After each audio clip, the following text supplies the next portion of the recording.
The masked by New Green runs the select Coco Bongo Club while plotting to oust his supervisor Nico, or Estes Matessina. Tyrell sends his vocalist sweetheart Tina Carlisle, Cameron Diaz, into Stanley's keep money with a secret camera, in planning to loot the bank. Stanley is stricken with Tina, and she appears to respond. Sometime thereafter, in the wake of being denied access to the Coco Bongo, he is abandoned with a stalled loaner vehicle at the city's Foul Harbor, where he tracks down a strange wooden bale close to a heap of trash which at first he mix-ups to be a suffocating man. He brings the article back home and tongue-in-cheek puts it on.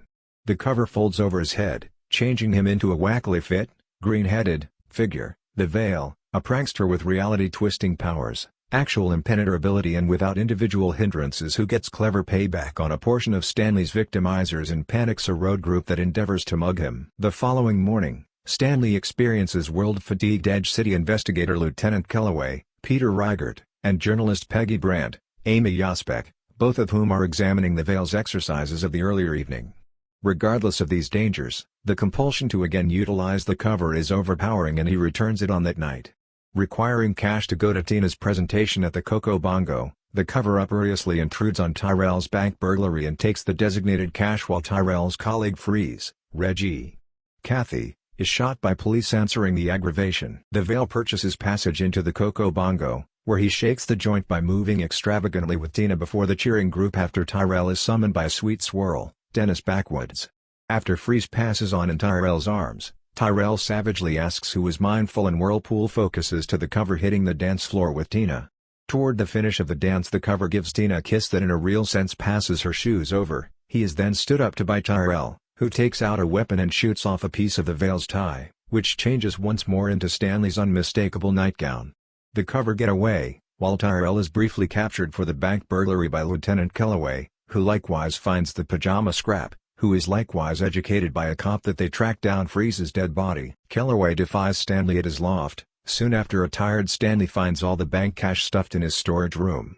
Stanley later counsels a specialist on covers named Arthur Newman, Ben Stein, who lets him know that the item is reasonable a portrayal of Loki, the Norse lord of murkiness and underhandedness.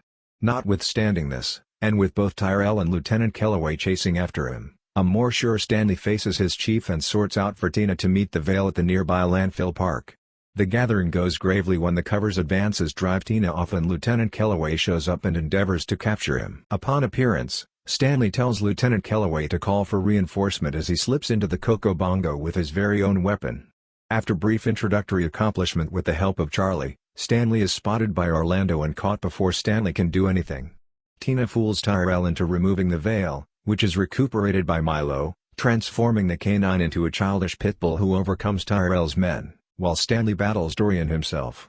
Stanley then, at that point, recuperates the cover and wears it one final time, utilizing its capacities to save Tina by gulping Tyrell's bomb, and afterward washing Tyrell away for good of the club's decorative wellspring. The police show up and capture Tyrell's leftover associates.